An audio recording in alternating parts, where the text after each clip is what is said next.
Frédéric, Cindy, bonjour. Bonjour. Bonjour. Vous travaillez à Cision. Frédéric, tu es directeur France. Oui. Cindy, tu es responsable marketing France. Et j'ai une question pour vous. C'est quoi l'influence ? Allez, j'y vais.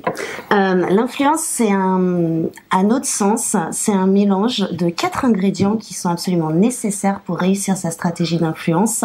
C'est de la visibilité, de la notoriété, de l'expertise et de l'engagement.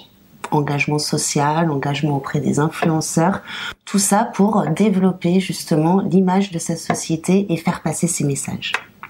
Alors, c'est quoi un influenceur ?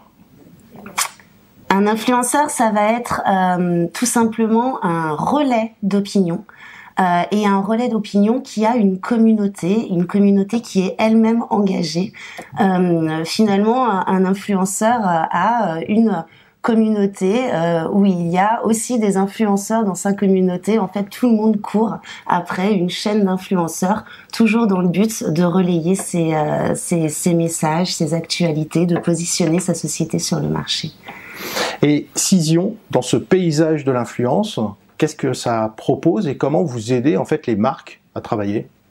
Donc Cision est une plateforme qui a pour vocation de gérer tout ce que l'on réunit sous le terme de earned media, c'est-à-dire que, et ça reprend un peu ta question par rapport à l'influence, on parle bien sûr de choses qui ne sont pas payantes, on parle de gens qui vont relayer de l'information, du contenu gratuitement. Et donc cette plateforme va permettre le relais de cette information, donc en allant trouver les influenceurs dans la plateforme, en diffusant et en recueillant les retombées, en surveillant le retour finalement de ce que cette communication a pu donner. Et toute une série d'analyses de tableaux de bord sont disponibles pour gérer tout ça, parce que malgré tout ça reste du business. Alors c'est intéressant ce que tu dis, parce que tu parles de earn. Ça veut dire que dans l'influence, on peut parler aussi de paid influence et de own influence ? On peut certainement arriver à mélanger un peu tout ça, mais la vraie influence, en tout cas telle que nous on la définit, c'est justement effectivement utiliser l'influenceur comme relais d'opinion, comme relais d'information, et ça sous-entend une vraie liberté de l'influenceur. Donc effectivement, il vaut mieux, de notre point de vue, éviter qu'il soit payé pour influencer. Ça nous paraît plus logique. Voilà. Dans ce cas-là, on peut parler de pub, tout simplement, si on paye un influenceur. Oui, enfin moi j'aurais tendance à parler de pub dans ce cas-là, mais effectivement, c'est de l'influence payante, donc on peut se demander où est la liberté d'influence dans ce sens-là. Alors, vous participez au sommet du digital à la Clusa fin janvier. En même temps, vous êtes aussi partenaire. Qu'est-ce que ça représente, un événement où pendant 3 jours, vous allez vous retrouver avec 300 personnes, peut-être des influenceurs, des participants, pour vous? Ça représente quoi? Déjà, on a eu la chance de participer au premier, l'année dernière, et qui était un vrai succès.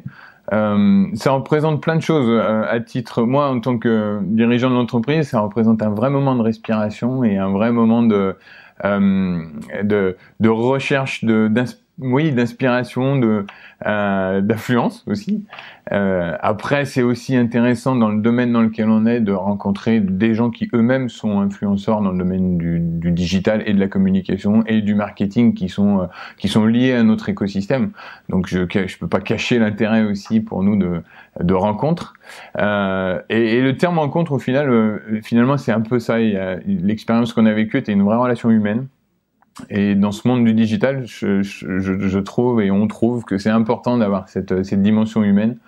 Et les sommets du digital, de par le fait que c'est à la Clusa, de par le fait que ça break vraiment pendant 3 jours, et que les contenus étaient vraiment excellents. J'espère que cette année, ça sera le même cas.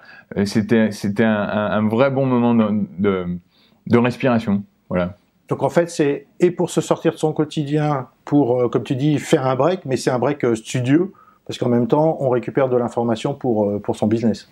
Voilà, il y a un bon mix entre le studieux, très studieux, et une vraie bonne ambiance, une vraie ambiance sympa, un vrai relationnel, des gens que j'ai trouvé assez authentiques, Encore une fois, peut-être que ça vient de la Clusa, j'imagine, mais vraiment, c'est une des rares expériences où j'ai senti autant d'authenticité. Mais il y a un vrai questionnement sur ce monde du digital, et c'est important aussi de se poser un peu et de réfléchir à tout ça. Est-ce qu'on en sort des choses concrètes derrière? Oui, on en a sorti un certain nombre de choses, notamment des relations avec des gens d'une grande qualité et qui nous permettent d'avancer dans notre stratégie d'influence pour le coup. Donc, on n'y est pas allé dans cet esprit-là, mais c'est un des bénéfices des sommets. Et voilà, donc j'en attends plein de choses, mais j'en attends pas nécessairement quelque chose de extrêmement concret.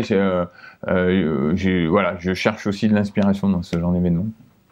Et pour toi, Cindy, est-ce que c'est aussi un moyen de voir comment ton métier a évolué, puisque on est passé des RP à l'ancienne à aujourd'hui ce que toi tu appelles de la stratégie d'influence, dans lesquelles tu intègres en fait cette dimension RP? Alors c'est exactement ça. On se rend compte avec toutes les conférences et en discutant avec les gens que le digital, ça touche tous les métiers, ça touche tout le monde et du coup ça aide à voir son métier autrement, à se dire oui ok les RP ça évolue, la digitalisation ça a de l'influence sur mon métier, mais c'est le cas aussi des autres et finalement le phénomène est assez général et on se rend compte aussi que l'humain arriver à toucher les gens, c'est un des enjeux du digital de demain et c'est exactement pour ça qu'on a besoin d'entendre les expériences des uns et des autres et voir des prospectives sur qu'est-ce que c'est demain pour justement construire son discours d'aujourd'hui et le construire correctement. Donc assez inspirant, ouais, je suis assez d'accord. Donc plus il y a de digital, plus il faut d'humain. Et ben c'est exactement ça et au niveau de l'influence en tout cas, c'est presque que de l'humain quoi. Eh ben, on va se retrouver au sommet du digital fin janvier avec vous. Au revoir. À bientôt.